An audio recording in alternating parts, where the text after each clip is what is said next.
Pagsikat ng araw sa silangan, abala na ang lansangan. Mga tricycle at jeep nag-aagawan sa daan. Tilaot na manok ang kasabay, sa bagong umagang sumisilay. Kape mainit, nagpapalakas ng diwa, sa harap ng pandesal at masarap na mantikilya. Wow, yummy! Mga batay gising sa mga TV nakatitig, pero pag ito'y narinig, mas mabilis pa sa alas 5 kung lumabas ng kanilang mga silid. Akala mo'y artista kung pagkaguluhan, yun pala'y taho ni tatay ang pinipilahan. Hindi lamang palang taho ang panalo dahil ang kanyang outfit, plakadong plakado. Taray! Alam mo, Ang boses ni tatay, tila musika sa pandinig. Ang sigaw niya'y sa malayo'y naririnig. Meet Tatay Willie, ang cowboy taho vendor ng Quezon City. Mula Balintawak hanggang QC, binabaybay ni Tatay Willie. Makabenta lamang ng kanyang taho. Natsak na sa sarap at nilamdam, hindi ka magsisisi. taho na kayo. Pag pinantaho. Dalawa? Oo. 20 raw. Okay. Kuya, ang ganda ng alahas, oh. Kaya naman mapa security guard at street sweeper, solve ang kanilang mga hunger sa tuwing makikita si Tatay Willie.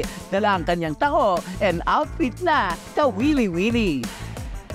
4 na dekada na raw nang magsimula si tatay magbenta. Mula sa pagtatrabaho sa pabrika, siya'y sumugal sa taho na pumatok sa masa. Collector ako ng Western Marketing Corporation. Kaya ko natuklasan yung pagtitinda ng tao. Dahil nilipat ako sa delivery, 4 na araw lang. Ngayon yung pinsan ko nagsabi sa akin, gusto mo kumita ka, magtinda ka ng tao. Yung 2 araw na walang pasok, ginawa ko nagtinda ko ng tao.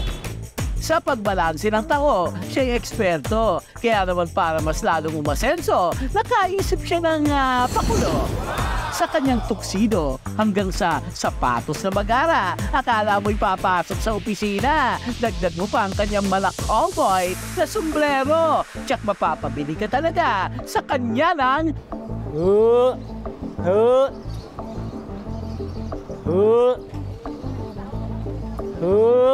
Tao kayo dyan. Sa tinagal niyang magtinda, lahat ng tao'y siya'y kilala. Ang iba raw ay siya na ang kinalakihan dahil sa kanyang masarap na taho at mabuting kalooban. Napakapugi talaga ni tatay.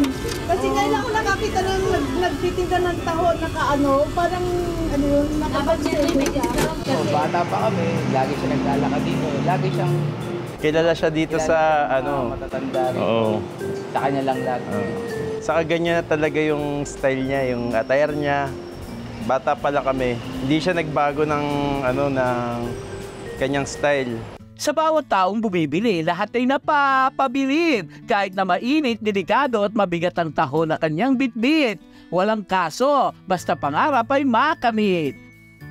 Sa tao po talagang malasa at tinatangkilik po taga dito. Mga kliyente na lahat taga rito talagang hangang-hanga sa panlasa ng tao niya dahil masarap po talaga.